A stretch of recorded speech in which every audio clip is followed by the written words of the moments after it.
Gas cylinder ధరల పెరుగుదలకు నిరసనగా విజయవాడలో ధర్నా నిర్వహించారు కాంగ్రెస్ మహిళా నేతలు.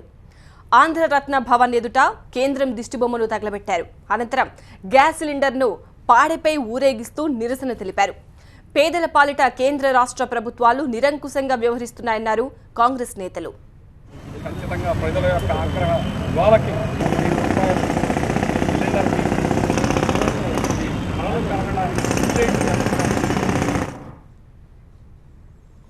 పెంచిన వంట గ్యాస్ ధరలను వెంటనే తగ్గించాలంటూ విజయనగరంలో సిపిఎం వినూత్న నిరసనకు దిగింది. ఆర్టీసీ కాంప్లెక్స్ ముందు కట్టెల పొయ్యిపై వంట చేస్తూ ఆందోళన చేశారు సిపిఎం నేతలు. పెరిగిన వంట గ్యాస్ ధరల వల్ల గ్యాస్ స్టవ్పై వంట చేసే పరిస్థితి లేదన్నారు. ధరల్ని తగ్గించకపోతే ప్రజలు తిరగబడతారని హెచ్చరించారు.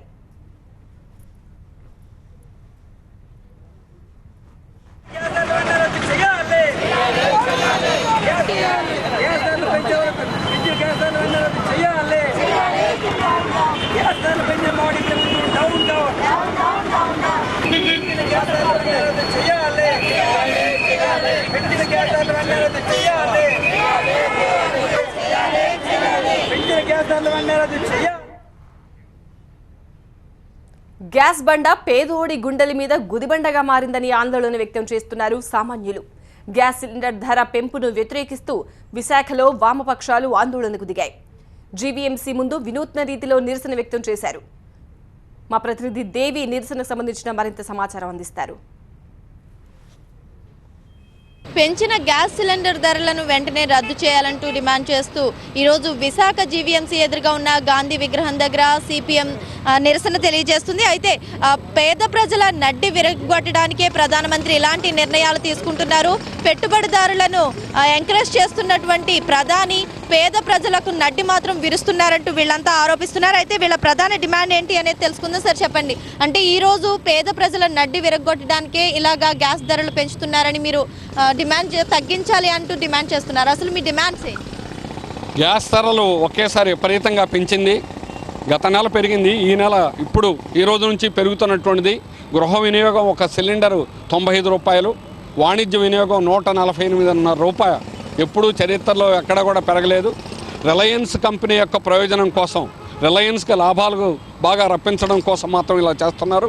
మన కేజీ బేసిన్ నుంచి ఇక్కడి నుంచి కూడా గుజరాత్ రిలయన్స్ కంపెనీ తీసుకెళ్ళిపోతూ ఉంది గ్యాస్ని, మనకు మాత్రం ఇవ్వడం లేదు. కానీ రెండో వైపున మాత్రం జాతీయంగా దేశం అంతా కూడా విపరీతంగా ధరలు పెంచడానికి చేస్తుంది. మహిళల సాధికారత గురించి, సామాన్య ప్రజల గురించి మాట్లాడేటువంటి చంద్రబాబు నాయుడు గారు రాష్ట్రంలో సబ్సిడీ అయినా ఇచ్చి రాష్ట్రంలో పెరగకుండా చేయాల్సినటువంటి బాధ్యత చంద్రబాబు నాయుడు ఉంది. కానీ ఈ రోజు ఆల్రెడీ ఇంప్లిమెంటేషన్లోకి వచ్చింది. చాలా దుర్మార్గంగా ఉంది, దారుణమైంది. ఇప్పుడు వాడుకునేటువంటి వాళ్ళు కూడా మళ్ళీ కట్టెల పొయ్యిలోకి వెళ్లాల్సినటువంటి పరిస్థితి అనేటువంటిది వస్తుంది. అందుకని సిపిఎం పార్టీ దీన్ని తీవ్రంగా వ్యతిరేకిస్తున్నాం. ఇది సామాన్యులు మోయలేనటువంటి ఇంత భారాన్ని, అంటే ప్రతిసారి ఎక్కువగా రేట్లు పెంచుతూ పోతే చాలా ఇబ్బందులు పడే అవకాశం ఉంది. సామాన్యులు మోయలేరు కాబట్టి ఖచ్చితంగా దీన్ని తగ్గించాలి. దాన్ని తగ్గించడం కోసం మేము డిమాండ్ చేస్తున్నామని చెప్తున్నారు. అయితే ఇక్కడ మహిళలు కూడా ఉన్నారు.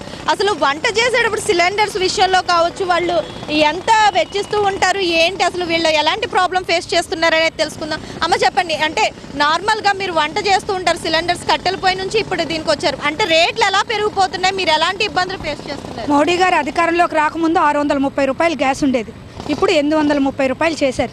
ఆయన ఏం చెప్పారు? మీ కళ్ళల్లో నీళ్లు తుడుస్తాను, పెద్దవాళ్ళకి సబ్సిడీ తగ్గించాను, మీ అందరికీ గ్యాస్ అందుబాటులో ఉంచుతానని చెప్పారు. కానీ ఈరోజు ధరలు పెంచారు, మళ్ళీ కట్టెల పొయ్యికే మమ్మల్ని తోలుతున్నారు. అలాగే పెద్ద నోట్లు రద్దు చేసినప్పుడు టీవీల్లోనూ, పేపర్లోనూ, వాట్సాప్ల్లోనూ, వాటన్నిటిలోనూ గ్యాస్ 200 రూపాయలు అవుతుందని, అలాగే డీజిల్ 20 రూపాయలు అవుతుందని, పెట్రోల్ 30 రూపాయలు అవుతుందని, మోడీ ఈ దేశానికి మెస్సయ్యా అని చెప్పారు. కానీ ఈరోజు మోడీ ఈ దేశానికి దెయ్యంలా తయారయ్యాడు. మేము అడుగుతుంది ఏంటంటే, ఇది మహిళల్ని మోసం చేయడమే. వెంటనే ఏమాత్రం మహిళలంటే చిత్తశుద్ధి ఉన్నా, మహిళలంటే ప్రేమ ఉంటే, నల్లధనం చేతిలోకి వస్తే తక్షణం పెంచిన గ్యాస్ ధరలు రద్దు చేయాలి. ఉన్న ధరలే భరించలేని పరిస్థితిలో ఉన్నప్పుడు ధరలు ఇంకా పెంచడం వల్ల ఎవరికి ఉపయోగం అని చెప్పి మేము ప్రశ్నిస్తున్నాం. ఇది మహిళల నుంచి ఉన్న ధరలే ఇప్పటికే పెనుభారంగా మేము ఫీల్ అవుతున్న నేపథ్యంలో ఇప్పుడు ఇంకా ధరలు పెంచి మమ్మల్ని ఇంకా ఇబ్బందులకు గురి చేస్తున్నారు. తక్షణం పెంచిన ధరలను రద్దు చేయాలి, తగ్గించాలి అంటూ వీళ్ళంతా కూడా డిమాండ్ చేయడం జరుగుతోంది. కెమెరామెన్ బాబుతో దేవి, TV9 వైజాగ్.